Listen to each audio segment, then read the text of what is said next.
নমস্কার। আজকের এই বিশেষ আলোচনায় আমরা একেবারে গভীরে ডুব দেব।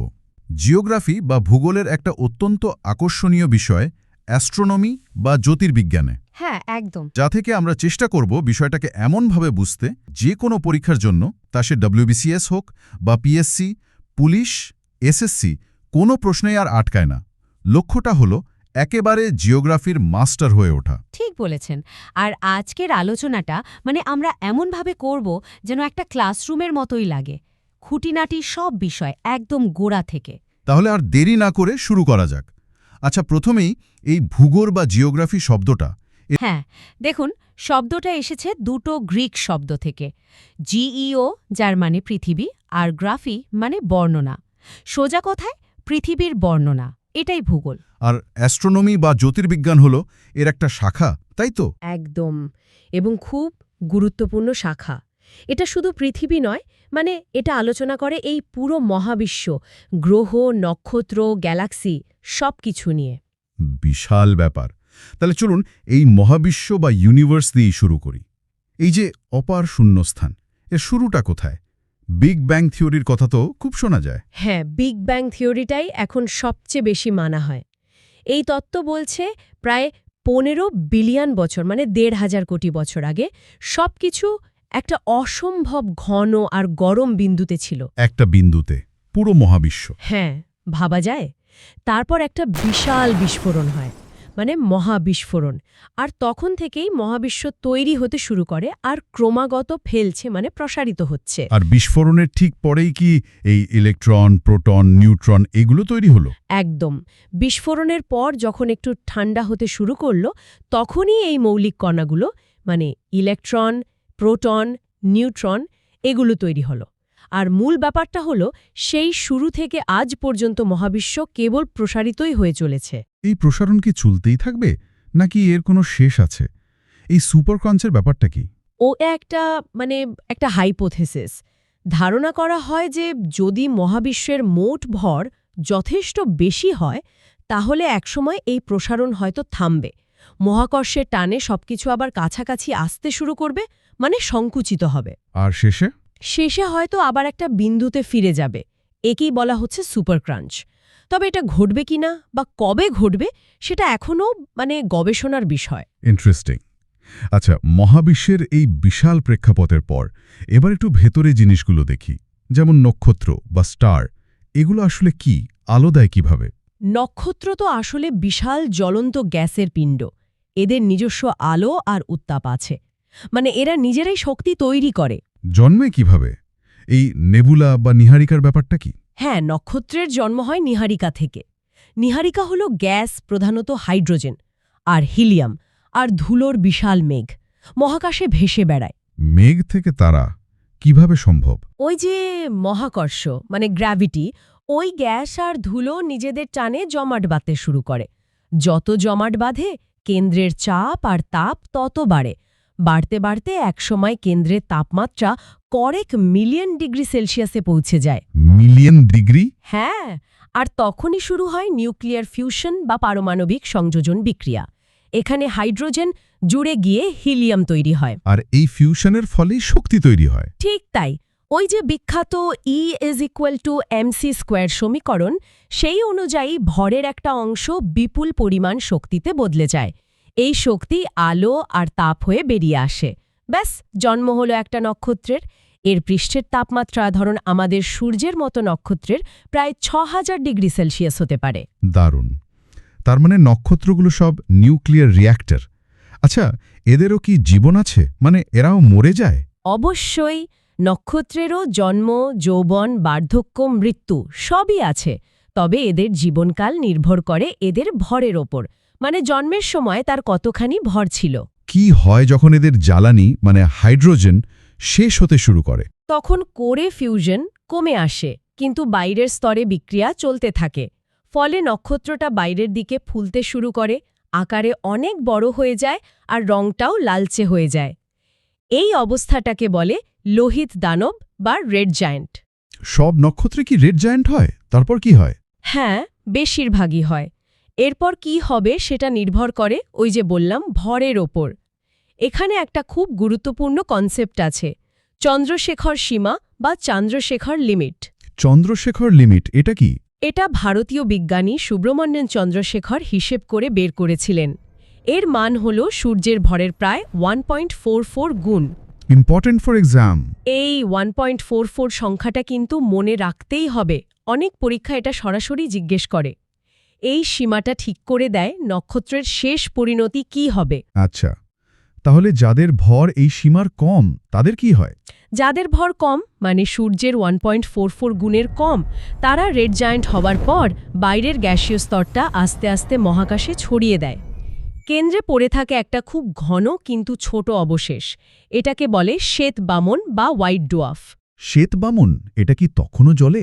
না, ওর মধ্যে আর ফিউশন হয় না। ওটা শুধু আগেকার জমানো তাপটুকু ধীরে ধীরে বিকিরণ করে ঠান্ডা হতে থাকে। কোটি কোটি বছর পর ঠান্ডা হতে হতে শেষে ওটা আলোহীন তাপহীন কৃষ্ণ বামন বা ব্ল্যাক ডোয়ার্ফ হয়ে যায়। তখন আর দেখাই যায় না। আর যদি ভর চন্দ্রশেখর লিমিটের চেয়ে বেশি হয়? ও, তাহলে ব্যাপারটা অনেক বেশি নাটকীয়। যাদের ভর বেশি তারা রেড জায়ান্ট দশার পরেও আরও জটিল প্রক্রিয়ার মধ্যে দিয়ে যায়।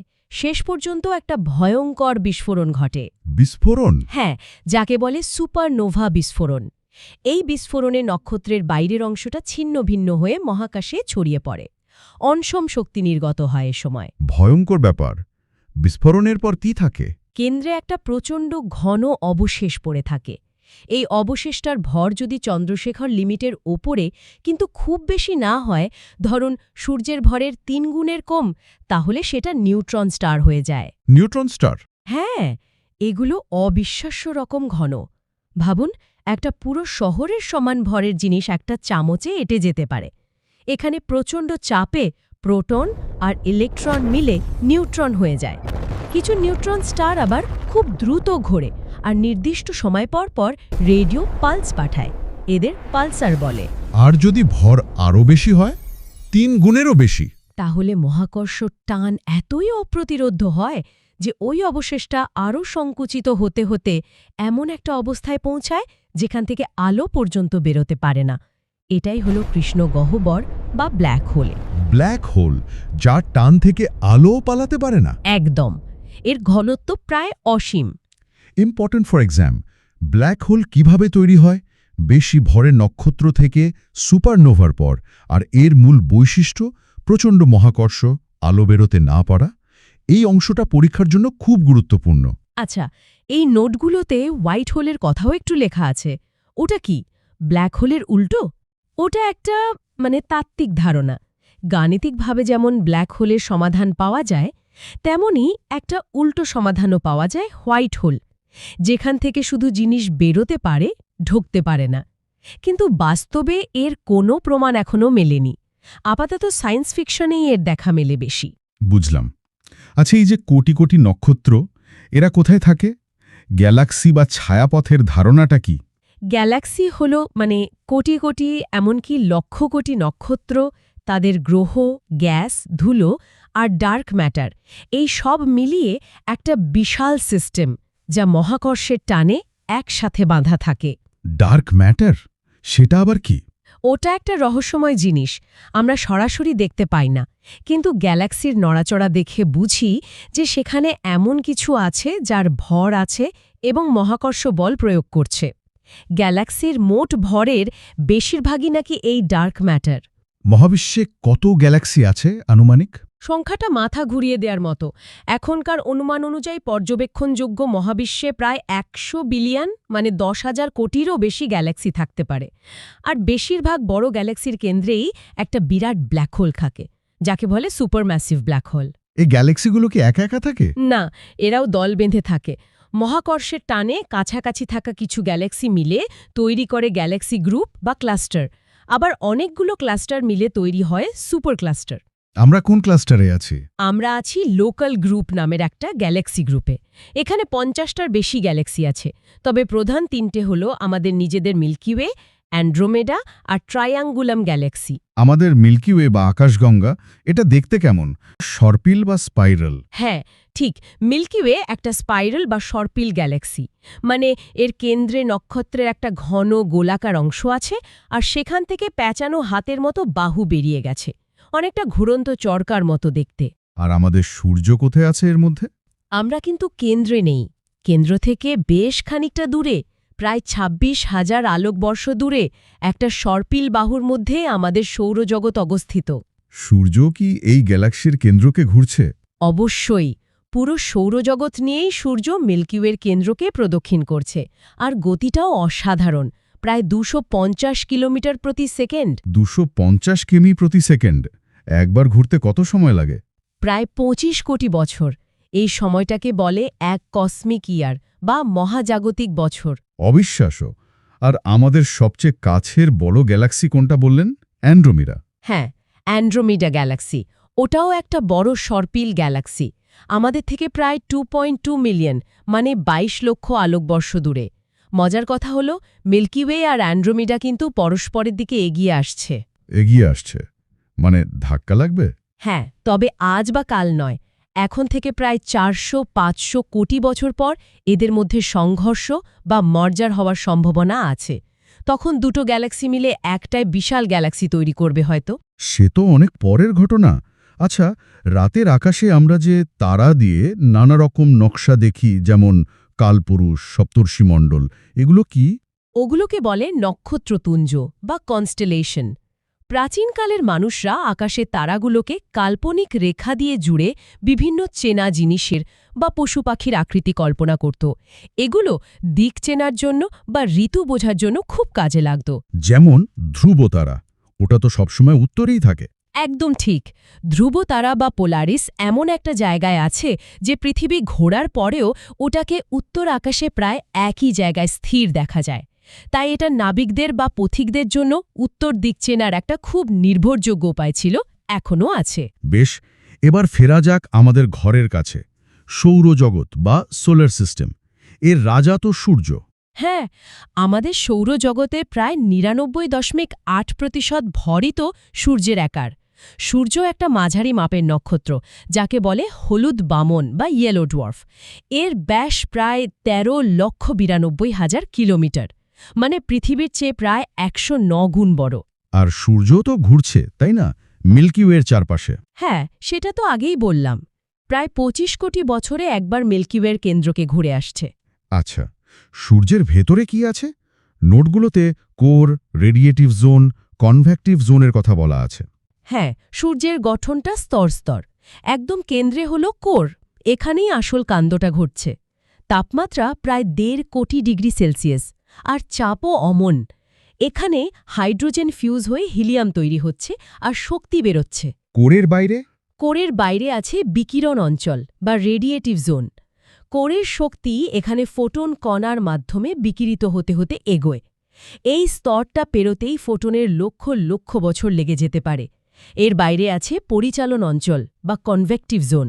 পরিচলন মানে স্রোতের মতো? ঠিক তাই। এখানে গরম গ্যাস বা প্লাজমা উপরে ওঠে, শক্তি ছেড়ে ঠান্ডা হয়ে আবার নিচে নামে। এইভাবে স্রোতের মাধ্যমে শক্তি বাইরের দিকে পরিবাহিত হয়, অনেকটা জল গরম করার মতো। এখানে বড় বড় পরিচালন সেল দেখা যায়। এই তো গেল ভিতরের কথা। বাইরে থেকে আমরা সূর্যের কি দেখি?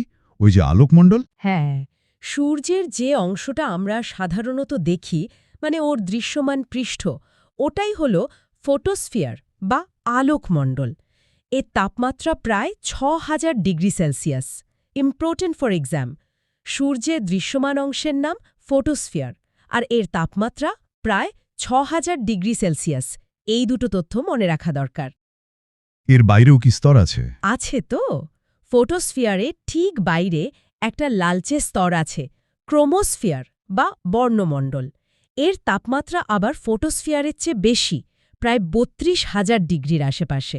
আর ওই যে করোনা, যেটা সূর্যগ্রহণের সময় দেখা যায়? একদম। সবচেয়ে বাইরের স্তর হল করোনা বা ছটা মণ্ডল। এটা খুবই পাতলা, কিন্তু নিরাবেত্য গরম তাপমাত্রা প্রায় ২৭ লক্ষ ডিগ্রি সেলসিয়াস। সাধারণ সময়ে সূর্যের আলোয় দেখা যায় না, কিন্তু পূর্ণগ্রাস সূর্যগ্রহণের সময় চাঁদের ছায়ায় যখন মূল সূর্যটা ঢাকা পড়ে, তখন এই মুক্তোর মতো দেখতে করোনা স্তরটা দেখা যায়। সূর্য থেকে কি মাঝে মাঝে আগুনের শিখার মধ্যে বেরোয়, সোলার ফ্লেয়ার? হ্যাঁ, বেরোয়। সূর্যের পৃষ্ঠে, বিশেষ করে যেখানে ম্যাগনেটিক ফিল্ড খুব শক্তিশালী, সেখান থেকে মাঝে মাঝে প্রচণ্ড বিস্ফোরণ হয়, আর গরম প্লাজমার শিখা বা সোলার ফ্লেম মহাকাশে ছড়িয়ে পড়ে।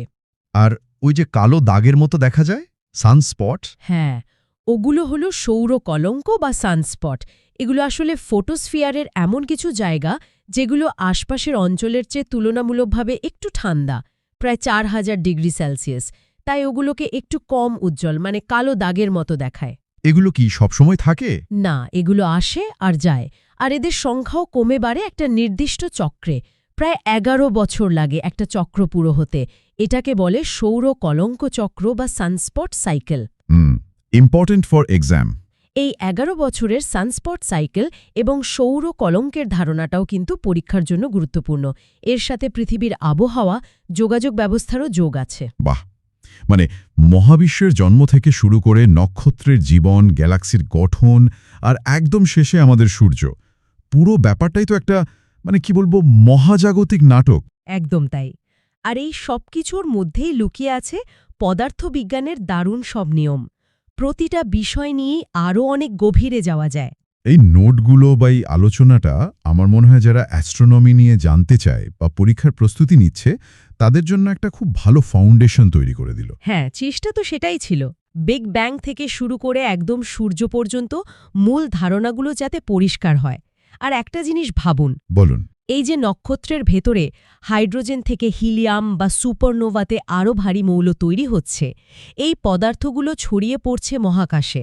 এগুলো দিয়েই তো পরে নতুন নক্ষত্র, গ্রহ, এমনকি আমরা তৈরি হয়েছি। তার মানে আমরা সবাই আসলে নক্ষত্রের ধুলো। স্টারডাস্ট। এক কথায় হ্যাঁ, আমরা সবাই সেই সুদূর অতীতের নক্ষত্রদেরই অংশ। যদি কোনো প্রশ্ন থাকে বা কোনো বিষয় নিয়ে আরও আলোচনার আগ্রহ থাকে, নিশ্চয়ই আমাদের জানাবেন। হ্যাঁ, কমেন্টে জানাতে পারেন। আর এই ধরনের আলোচনা যদি আরও চান তাহলে অবশ্যই চ্যানেলটা সাবস্ক্রাইব করে রাখতে পারেন। সবাইকে স্বাগত। আশা করি সবাই ভালো আছেন। আর কথা দিচ্ছি, এই আলোচনাটা মন দিয়ে শুনলে ভূগোলের ধারণাটা একদম পরিষ্কার হয়ে যাবে। একদম।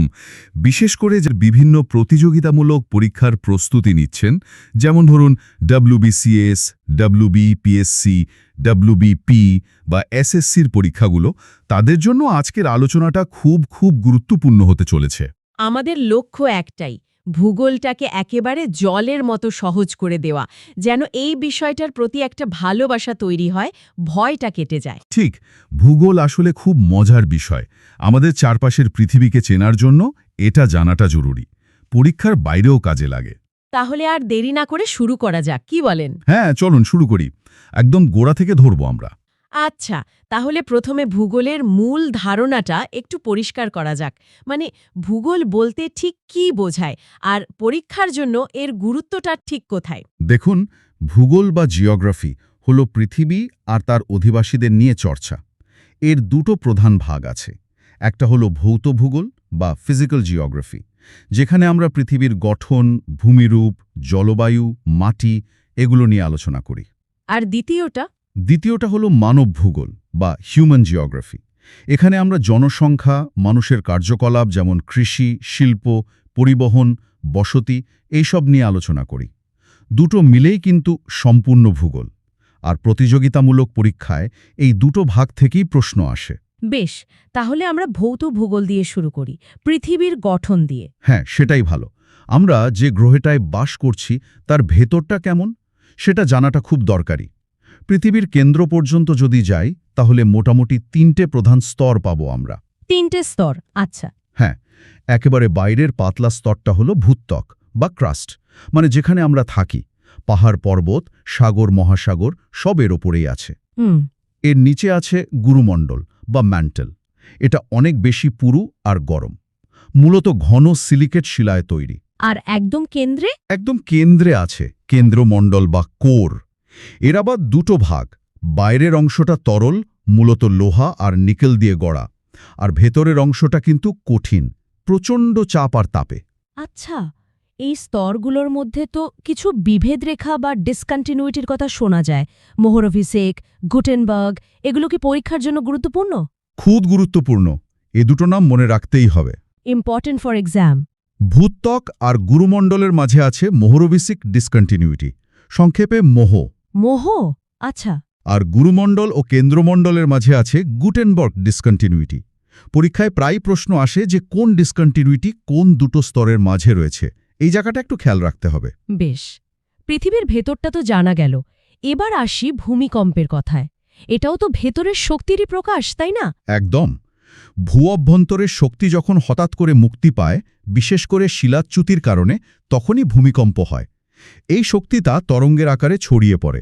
এগুলোকে বলে ভূকম্পন তরঙ্গ বা সিজমিক ওয়েভস। এই সাইজমিক ওয়েভসগুলো নিয়েও তো প্রশ্ন আসে, পি ওয়েভস, এস ওয়েভস। হ্যাঁ, 3 ধরনের প্রধান তরঙ্গ আছে: পি বা প্রাইমারি ওয়েভ, এস বা সেকেন্ডারি ওয়েভ, আর এল বা পৃষ্ঠ তরঙ্গ সারফেস ওয়েভস। পি ওয়েভ সবচেয়ে দ্রুত এবং কঠিন, তরল, গ্যাসীয় সব মাধ্যমের মধ্যে দিয়ে যেতে পারে। এস ওয়েভ শুধু কঠিন মাধ্যমের মধ্যে দিয়ে যায়। এল ওয়েভ ভূপৃষ্ঠ বরাবর ছড়ায় এবং এটাই সবচেয়ে বেশি ক্ষতি করে। এই অংশটা পরীক্ষার জন্য খুব গুরুত্বপূর্ণ। আর ভূমিকম্পের তীব্রতা মাপা হয় কোন স্কেলে?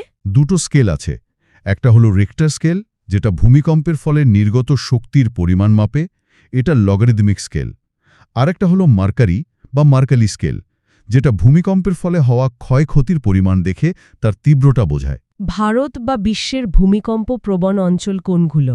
মূলত যেখানে টেকটনিক প্লেটের সীমানাগুলো রয়েছে সেখানেই ভূমিকম্প বেশি হয়, যেমন প্রশান্ত মহাসাগরীয় আগ্নেয় মেঘালা, Pacific ring of fire, Alps Himalaya পার্বত্য অঞ্চল, ভারতে হিমালয় পার্বত্য অঞ্চল, উত্তর পূর্ব ভারত, কচ্ছ অঞ্চল, এগুলো বেশি ভূমিকম্প প্রবণ।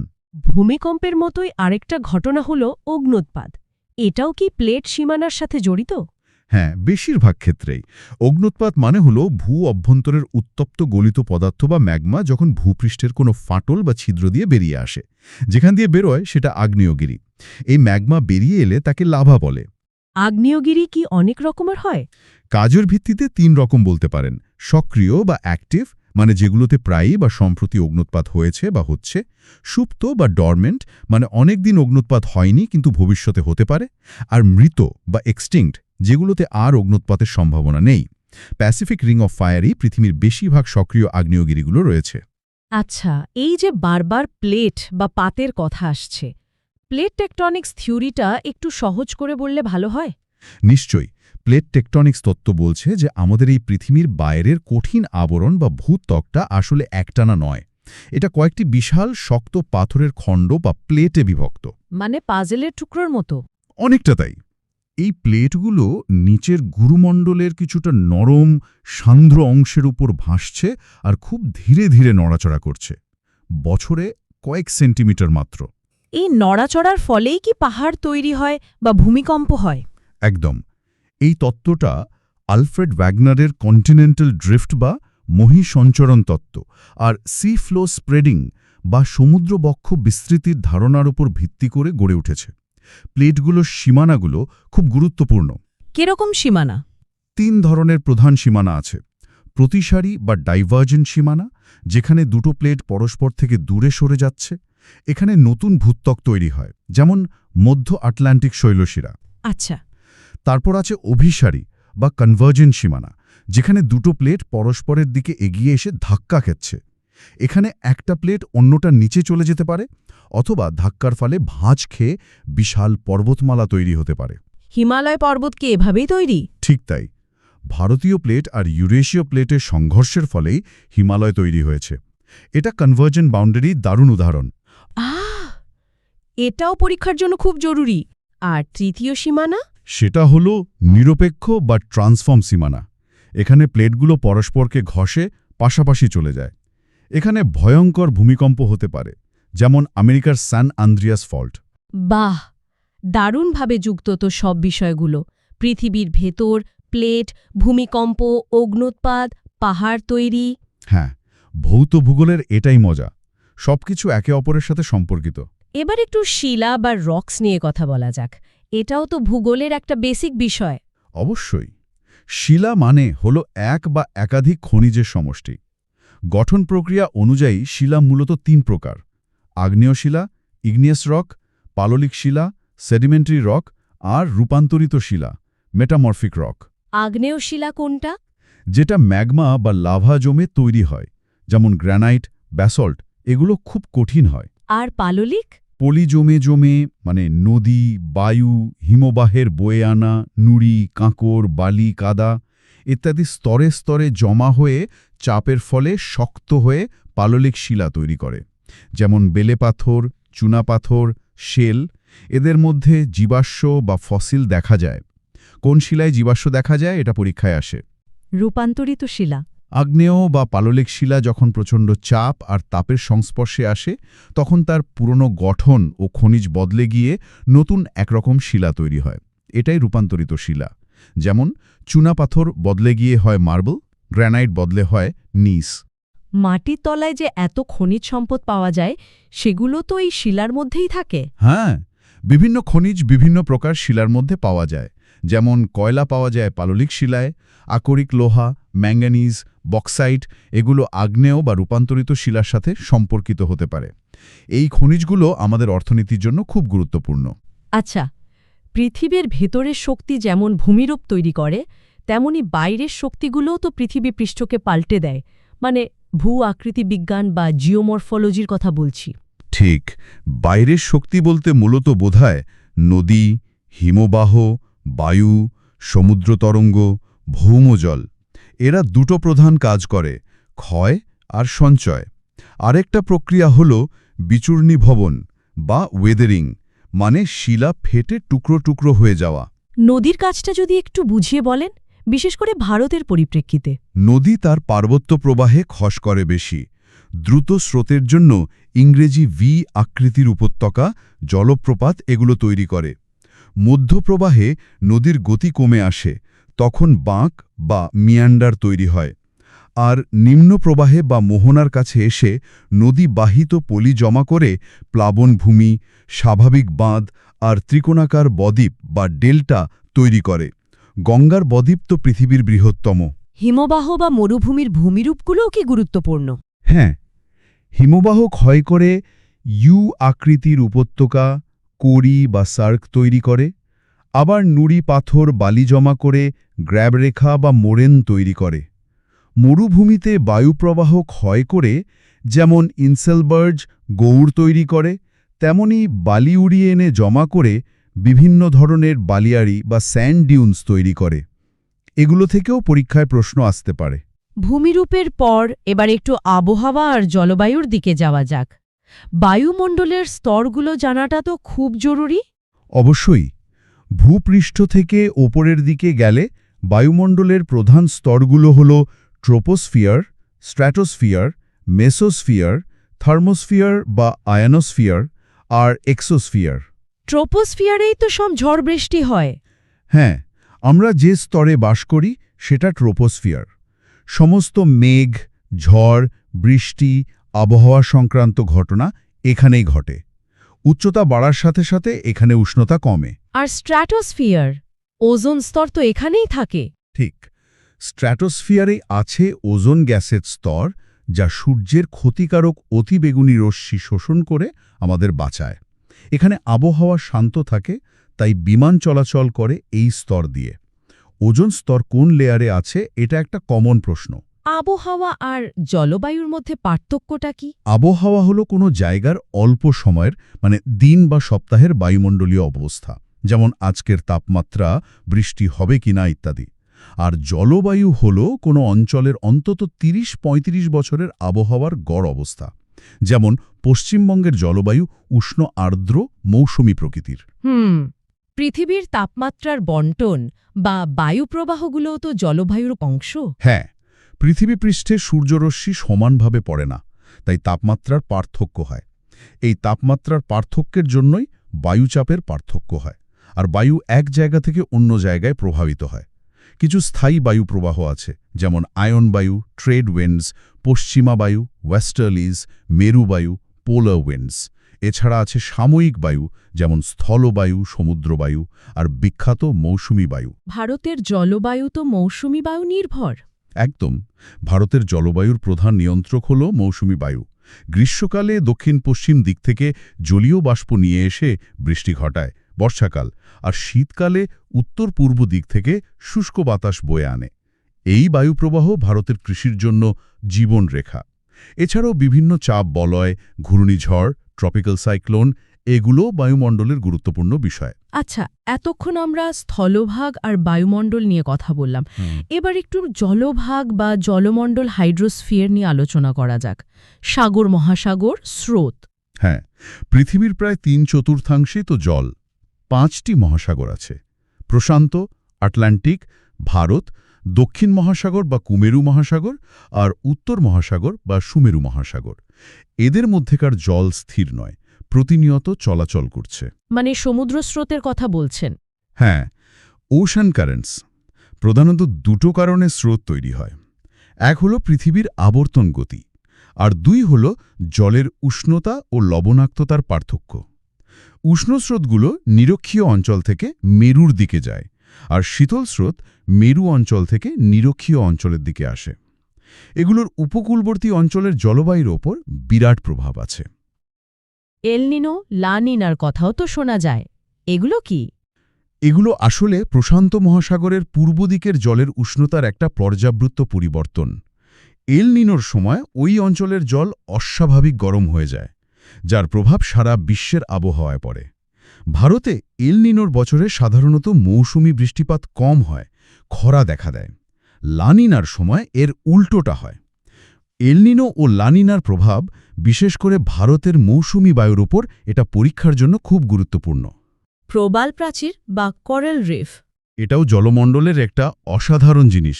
উষ্ণ, অগভীর, পরিষ্কার সমুদ্রের জলে কোরাল পলিপ নামে ক্ষুদ্র প্রাণীদের দেহ জমে জমে এই প্রাচীরগুলো তৈরি হয়।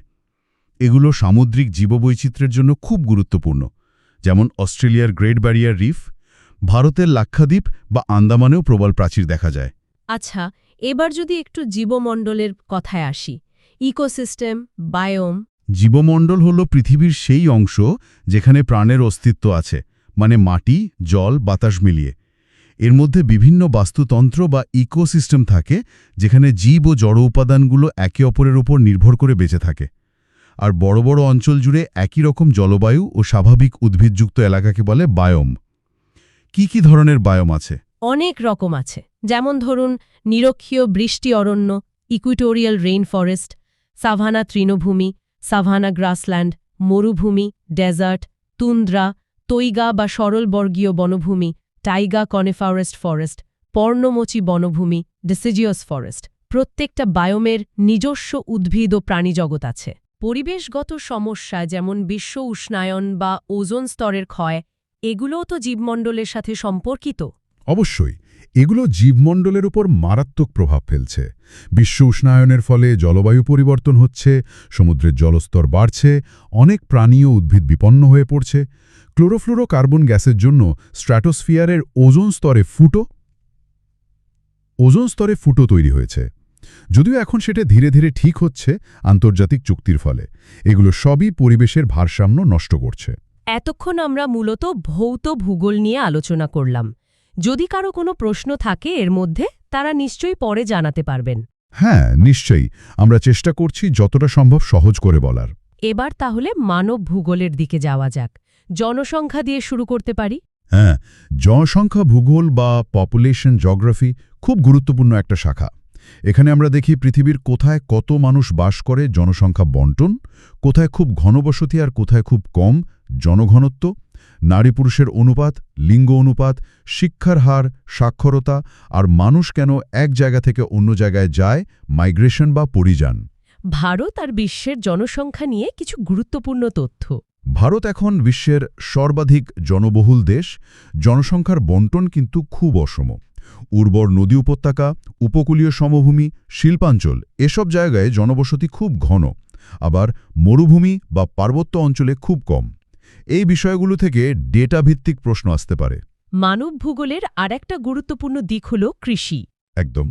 কৃষি মানুষের ন্যূনতম প্রাচীন ও প্রধান অর্থনৈতিক কাজ। পৃথিবীতে বিভিন্ন ধরনের কৃষি অঞ্চল আছে, জলবায়ু আর মাটির ওপর নির্ভর করে। ভারতে কৃষির গুরুত্ব অপরিসীম। আগে বলেছি সবুজ বিপ্লবের কথা, যা খাদ্য উৎপাদনে বিপ্লব এনেছিল। ভারতে বিভিন্ন শস্য চাষ হয়। খাদ্যশস্য যেমন ধান, গম, অর্থকারী ফসল যেমন চা, কফি, তুলা, পাট, আখ। কোন ফসল কোন রাজ্যে বেশি উৎপন্ন হয়, কোনটার জন্য কী রকম জলবায়ু লাগে, এগুলো পরীক্ষার জন্য খুব জরুরি। কৃষির পর আসে শিল্প, ইন্ডাস্ট্রি। শিল্প কোথায় গড়ে উঠবে সেটা কি কি বিষয়ের ওপর নির্ভর করে? অনেকগুলো কারণ আছে, যেমন কাঁচামালের সহজলভ্যতা, শক্তি সম্পদের যোগান, পরিবহন ব্যবস্থা, বাজার, শ্রমিক, মূলধন, সরকারি নীতি। এগুলোকে বলে শিল্পের অবস্থান নির্ধারক কারণ, factors for location of industries. Bharat বা বিশ্বের প্রধান শিল্পাঞ্চল কোনগুলো? ভারতে যেমন ছোটনাগপুর মালভূমি অঞ্চলে লৌহ ইস্পাত শিল্প কেন্দ্রীভূত হয়েছে, পশ্চিমবঙ্গ হুগলি অঞ্চলে পাট শিল্প, মুম্বাই পুনে আহমেদাবাদ সুরাট অঞ্চলে বস্ত্রশিল্প, ব্যাঙ্গালোর হায়দ্রাবাদ পুনে এখন তথ্য প্রযুক্তি বা আইটি শিল্পের কেন্দ্র। বিশ্বে যেমন জার্মানির রুর অঞ্চল, আমেরিকার উত্তর পূর্ব অঞ্চল, জাপানের শিল্পাঞ্চলগুলো বিখ্যাত। আর পরিবহন। পরিবহন ব্যবস্থা যে কোনো দেশের অর্থনীতির শিরোধারা। সড়কপথ, রেলপথ, জলপথ, আকাশপথ, এই 4 ধরনের প্রধান পরিবহন ব্যবস্থা আছে। ভারতে সড়ক আর রেলপথই সবচেয়ে গুরুত্বপূর্ণ। প্রধান জাতীয় সড়কগুলো এনএইচ, রেলওয়ে জোন, প্রধান সমুদ্র বন্দর যেমন কলকাতা, মুম্বাই, চেন্নাই আর আন্তর্জাতিক বিমানবন্দরগুলো যেমন দিল্লি, মুম্বাই, কলকাতা সম্পর্কে জেনে রাখা ভালো। মানব ভূগোল মোটামুটি বোঝা গেল। এবার একটু ভারতীয় ভূগোলের ইন্ডিয়ান জিওগ্রাফির গভীরে যাওয়া যাক, যদিও অনেক কিছুই ইতিমধ্যে আলোচিত হয়েছে। শুরুতেই ভারতের অবস্থান আর সীমানাটা একটু মনে করিয়ে দিলে ভালো হয়। নিশ্চয়ই। ভারত এশিয়া মহাদেশের দক্ষিণে অবস্থিত একটি বিশাল দেশ। এর উত্তর থেকে দক্ষিণে বিস্তার প্রায় ৩২১৪ কিলোমিটার আর পূর্ব থেকে পশ্চিমে প্রায় ২৯৩৩ কিলোমিটার। অক্ষাংশগত অবস্থান প্রায় ৮°৪ উত্তর থেকে ৩৭°৬ উত্তর পর্যন্ত, আর দ্রাঘিমাংশগত অবস্থান ৬৮°৭ পূর্ব থেকে ৯৭°২৫ পূর্ব পর্যন্ত। প্রতিবেশী দেশগুলো হল পাকিস্তান, আফগানিস্তান, খুব অল্প সীমানা, চীন, নেপাল, ভুটান, মায়ানমার, বাংলাদেশ, দক্ষিণে শ্রীলঙ্কা ও মালদ্বীপ। ভারতের ভূপ্রাকৃতিক বিভাগগুলো খুব গুরুত্বপূর্ণ, তাই না? হ্যাঁ, খুবই গুরুত্বপূর্ণ। এই অংশটা পরীক্ষার জন্য খুব গুরুত্বপূর্ণ। ভারতকে প্রধানত 5টি ভূপ্রাকৃতিক অঞ্চলে ভাগ করা যায়। কি কি? 1. উত্তরের পার্বত্য অঞ্চল মানে হিমালয় পর্বতমালা। 2. উত্তরের বিশাল সিন্ধু, গঙ্গা, ব্রহ্মপুত্র সমভূমি। 3. উপদ্বীপীয় মালভূমি অঞ্চল, যেটা ভারতের প্রাচীনতম অংশ। 4. উপকূলীয় সমভূমি অঞ্চল, পূর্ব ও পশ্চিম উপকূলে। আর 5. দ্বীপপুঞ্জ, বঙ্গোপসাগরে আন্দামান ও নিকোবর এবং আরব সাগরে লাক্ষাদ্বীপ। হিমালয়ের বিভিন্ন শ্রেণীবিভাগ আছে না? হ্যাঁ, প্রস্থ বরাবর 3টে সমান্তরাল শ্রেণী। একেবারে উত্তরে হিমাদ্রি বা গ্রেটার হিমালয়া, মাঝে হিমাচল বা লেসার হিমালয়া, আর একদম দক্ষিণে শিবালিক বা আউটার হিমালয়া। আবার পশ্চিম থেকে পূর্বেও ভাগ করা হয় পাঞ্জাব হিমালয়, কুমায়ুন হিমালয়, নেপাল হিমালয়া, আসাম হিমালয়া। এখানকার প্রধান গিরিপথ বা পাসগুলো মনে রাখতে হয়। উত্তরের সমভূমি তো খুব উর্বর। হ্যাঁ, পলি মাটি দিয়ে তৈরি এই সমভূমি ভারতের শস্য ভাণ্ডার। এরও আবার আঞ্চলিক ভাগ আছে, যেমন পাঞ্জাব হরিয়ানা সমভূমি, গাঙ্গেয় সমভূমি, ব্রহ্মপুত্র উপত্যকা। দাক্ষিণাত্য মালভূমি। এটা একটা বিশাল ত্রিভুজাকার মালভূমি। এর উত্তর পশ্চিমে আরাবল্লী পর্বত, উত্তরে বিন্ধ্য ও সাতপুরা, পশ্চিমে পশ্চিমঘাট বা সাহিয়াদ্রি, আর পূর্বে পূর্বঘাট পর্বতমালা। এর মধ্যে নর্মদা ও তাপ্তি নদী পশ্চিম বাহিনী। বাকি প্রধান নদীগুলো গোদাবরী, কৃষ্ণা, কাবেরী, মহানদী পূর্ব বাহিনী। পশ্চিমঘাট পর্বতমালা জীব বৈচিত্র্যে খুব সমৃদ্ধ। উপকূলীয় অঞ্চল আর দ্বীপপুঞ্জগুলো। পশ্চিম উপকূলীয় সমভূমি বেশি সংকীর্ণ, কিন্তু পূর্ব উপকূলীয় সমভূমি বেশ চওড়া এবং এখানে মহানদী, গোদাবরী, কৃষ্ণা, কাবেরীর বদ্বীপ আছে। আন্দামান নিকোবর দ্বীপপুঞ্জ আগ্নেয় প্রশিক্ষণেশন, আর লাক্ষাদ্বীপ প্রবাল দ্বীপ। ভারতের একমাত্র সক্রিয় আগ্নেয়গিরি ব্যারেন আন্দামানেই আছে। ভারতের নদী ব্যবস্থা, রিভার সিস্টেম নিয়ে আগে কথা হয়েছে। হিমালয়ের নদী আর উপদ্বীপীয় নদীর পার্থক্যটা আরেকবার বলবেন? হিমালয়ের নদীগুলো বরফ গলা জলে পুষ্ট, তাই সারা বছর জল থাকে, পেরেনিয়াল। এরা দীর্ঘ এবং এদের উপত্যকা গভীর, যেমন গঙ্গা, সিন্ধু, ব্রহ্মপুত্র। উপদ্বীপীয় নদীগুলো মূলত বৃষ্টির জলে পুষ্ট, নন পেরেনিয়াল, তাই গ্রীষ্মকালে জল কমে যায়। এরা হিমালয়ের নদীর চেয়ে দৈর্ঘ্যে ছোট এবং এদের উপত্যকা কম গভীর, যেমন গোদাবরী, দক্ষিণ ভারতের গঙ্গা বলা হয়, কৃষ্ণা, কাবেরী, নর্মদা, তাপ্তি, মহানদী। কোন নদী কোথা থেকে উৎপন্ন হয়েছে, কোথায় পড়েছে, প্রধান উপনদী কি, নদীর ওপর কি প্রকল্প আছে, এগুলো পরীক্ষার জন্য খুবই জরুরি। ভারতের জলবায়ু ক্লাইমেট নিয়ে তো মৌসুমি বায়ুর কথা আমরা আলোচনা করেছি। ঋতুগুলো কি কি প্রধানত? প্রধানত 4টে ঋতু: গ্রীষ্মকাল বা মার্চ এপ্রিল, বর্ষাকাল বা দক্ষিণ পশ্চিম মৌসুমী বায়ুর আগমনের কাল জুন সেপ্টেম্বর, শরৎকাল বা মৌসুমী বায়ুর প্রত্যাগমনকাল অক্টোবর নভেম্বর, আর শীতকাল ডিসেম্বর ফেব্রুয়ারি। বৃষ্টিপাতের বণ্টন খুব অসম। পশ্চিমঘাট পর্বতমালার পশ্চিম ঢাল আর উত্তর পূর্ব ভারতে বৃষ্টিপাত খুব বেশি। মসিনরাম পৃথিবীর সর্বাধিক বৃষ্টিপাতযুক্ত স্থান, আবার রাজস্থানের মরু অঞ্চল বা লাদাখে খুব কম।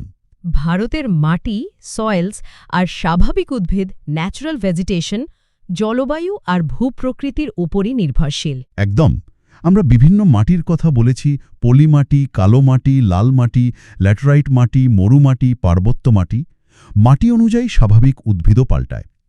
বেশি বৃষ্টিযুক্ত অঞ্চলে চিরহরিৎ বনভূমি, মাঝারি বৃষ্টিপাতে পর্ণমোচী বনভূমি যেমন শাল, সেগুন, কম বৃষ্টিতে কাঁটাঝোপ বা গুল্ম, আর উপকূলীয় অঞ্চলে ম্যানগ্রোভ অরণ্য যেমন সুন্দরবন দেখা যায়। মৃত্তিকা সংরক্ষণ আর বনভূমি সংরক্ষণ দুটোই খুব জরুরি বিষয়। ভারতের প্রাকৃতিক সম্পদ আর শক্তি সম্পদ নিয়ে আগে অল্প কথা হয়েছে। খনিজ তেল বা পেট্রোলিয়াম কোথায় পাওয়া যায় মূলত? মূলত বোম্বে হাই, আরব সাগরে, গুজরাট আর আসামে। এছাড়াও নতুন কিছু ক্ষেত্র আবিষ্কৃত হচ্ছে। শক্তি সম্পদের মধ্যে তাপবিদ্যুৎ এখনও প্রধান উৎস, যা কয়লার ওপর নির্ভরশীল। জলবিদ্যুৎ, পারমাণবিক বিদ্যুৎও গুরুত্বপূর্ণ। তবে অপ্রচলিত শক্তি যেমন সৌরশক্তি, বায়ু শক্তি, এগুলোর ব্যবহার ক্রমশ বাড়ছে। কৃষি ও শিল্প নিয়ে আমাদের কথা হয়েছে। এই অংশগুলো ভারতীয় ভূগোলের একেবারে কোর অংশ। হ্যাঁ, ভারতের কৃষি, প্রধান ফসল, বিভিন্ন বিপ্লব, সবুজ, শ্বেত, নীল, হলুদ ইত্যাদি, প্রধান শিল্পাঞ্চল, খনিজ সম্পদ, এগুলো থেকে প্রশ্ন আসবেই। বুঝতে পারছি। আচ্ছা, ভারতীয় ভূগোল তো বিশাল একটা বিষয়, কিন্তু মূল জায়গাগুলো আমরা ছুঁয়ে গেলাম। যদি কোনো প্রশ্ন থাকে অবশ্যই কমেন্টে জানানোর কথা মনে করিয়ে দিচ্ছি। হ্যাঁ, নিশ্চয়ই। এবার একটু বিশ্ব ভূগোলের দিকে তাকানো যাক। খুব বিস্তারিত না হলেও মহাদেশ, মহাসাগর বা কিছু গুরুত্বপূর্ণ দেশের ধারণা রাখা ভালো।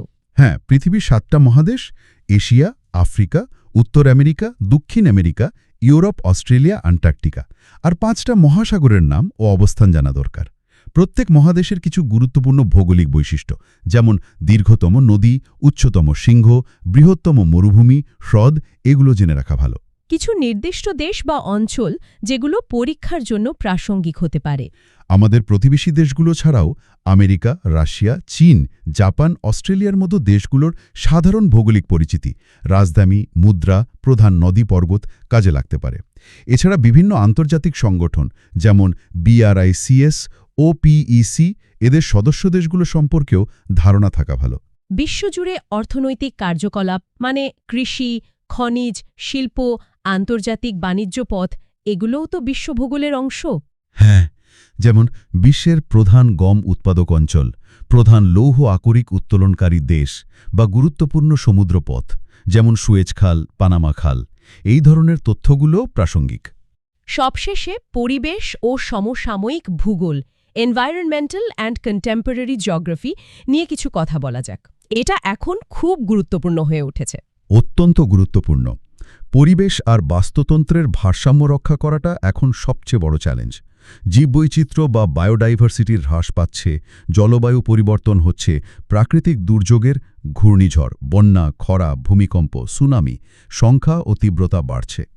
ভারতে জীববৈচিত্র্য সংরক্ষণের জন্য কি কি উদ্যোগ নেওয়া হয়েছে? অনেক, যেমন ব্যাঘ্র প্রকল্প বা প্রজেক্ট টাইগার, হাতি প্রকল্প, জাতীয় উদ্যান, ন্যাশনাল পার্কস, অভয়ারণ্য, ওয়াইল্ডলাইফ স্যাংচুয়ারিজ, বায়োস্ফিয়ার রিজার্ভ স্থাপন করা হয়েছে। চিপকো আন্দোলনের মতো গণ আন্দোলনও পরিবেশ রক্ষায় গুরুত্বপূর্ণ ভূমিকা নিয়েছে। এই সংরক্ষণ প্রচেষ্টাগুলো এবং প্রধান জাতীয় উদ্যান, অভয়ারণ্যগুলো কোথায় অবস্থিত তা পরীক্ষার জন্য খুব জরুরি। স্থিতিশীল উন্নয়ন বা সাস্টেইনেবল ডেভেলপমেন্টের ধারণাটা কি? এর মানে হল এমনভাবে উন্নয়ন করা যাতে বর্তমান প্রজন্মের চাহিদা পূরণ হয়, কিন্তু ভবিষ্যৎ প্রজন্মের চাহিদা পূরণের ক্ষমতাকে বিপন্ন না করে। অর্থাৎ অর্থনৈতিক উন্নয়নের পাশাপাশি পরিবেশের সুরক্ষা আর সামাজিক সাম্য বজায় রাখা। রাষ্ট্রপুঞ্জের স্থিতিশীল উন্নয়নের লক্ষ্যমাত্রা বা এসডিজিজ সাস্টেনেবল ডেভেলপমেন্ট গোলস এই লক্ষ্যই কাজ করছে। জলবায়ু পরিবর্তন নিয়ে আন্তর্জাতিক চুক্তিগুলো? কিয়োটো প্রোটোকল, প্যারিস চুক্তি, প্যারিস এগ্রিমেন্ট এগুলো খুব গুরুত্বপূর্ণ। প্রতি বছর COP conference on the parties meeting হয়, যেখানে দেশগুলো আলোচনা করে কিভাবে বিশ্ব উষ্ণায়ন কমানো যায়। ভারতও এই উদ্যোগের সক্রিয় ভূমিকা পালন করছে, বিশেষ করে সৌরশক্তি ও অন্যান্য অপ্রচলিত শক্তির ব্যবহার বাড়িয়ে। সাম্প্রতিক কিছু পরিবেশগত ইস্যু? বিশ্ব উষ্ণায়ন তো আছেই, এছাড়া প্লাস্টিক দূষণ একটা ভয়াবহ সমস্যায় দাঁড়িয়েছে। মরুকরণ বা ডেজার্টিফিকেশন, মানে উর্বর জমির মরুভূমিতে পরিণত হওয়া, এটাও একটা বড় চ্যালেঞ্জ, বিশেষ করে আফ্রিকা ও এশিয়ার কিছু অংশে। দারুণ! একেবারে শুরু থেকে শেষ পর্যন্ত ভূগোলের প্রায় সব গুরুত্বপূর্ণ দিক নিয়ে আমরা আলোচনা করলাম। ভৌত ভূগোল থেকে শুরু করে মানব ভূগোল, ভারতীয় ভূগোল, বিশ্ব ভূগোল এবং পরিবেশ। হ্যাঁ, চেষ্টা করলাম একটা সামগ্রিক চিত্র তুলে ধরার, যাতে ভূগোলের বিভিন্ন শাখার মধ্যেকার যোগসূত্রটা বোঝা যায় আর পরীক্ষার জন্য কোন কোন বিষয়গুলোতে বেশি জোর দিতে হবে সেটার একটা ধারণা পাওয়া যায়। আমার তো মনে হয় এই আলোচনাটা শোনার পর ভূগোল নিয়ে ভয়টা অনেকটাই কেটে যাওয়া উচিত। বিষয়টাকে অনেক সহজ মনে হচ্ছে এখন। সেটাই উদ্দেশ্য ছিল। ভূগোল মোটেও কঠিন বা নিরস নয়, যদি ঠিকভাবে বোঝা যায়। এটা আমাদের চারপাশের পৃথিবীকে জানার একটা দারুণ উপায়। একদম। আশা করি আজকের ক্লাস বা আলোচনা থেকে সবাই অনেক কিছু শিখতে পেরেছেন। ভূগোল বিষয়টা হয়তো আগের থেকে একটু বেশি ইন্টারেস্টিং লাগছে এখন। আশা করা যায়। যদি এই ধরনের আলোচনা বা ব্যাখ্যা আরও প্রয়োজন হয় তাহলে জানাতে পারেন। করব, তার জন্য অবশ্যই আমাদের চ্যানেলটা সাবস্ক্রাইব করতে ভুলবেন না। ঠিক। সবার পরীক্ষার জন্য অনেক শুভেচ্ছা রইল। আজকের মতো এখানেই শেষ করছি। জয় হিন্দ।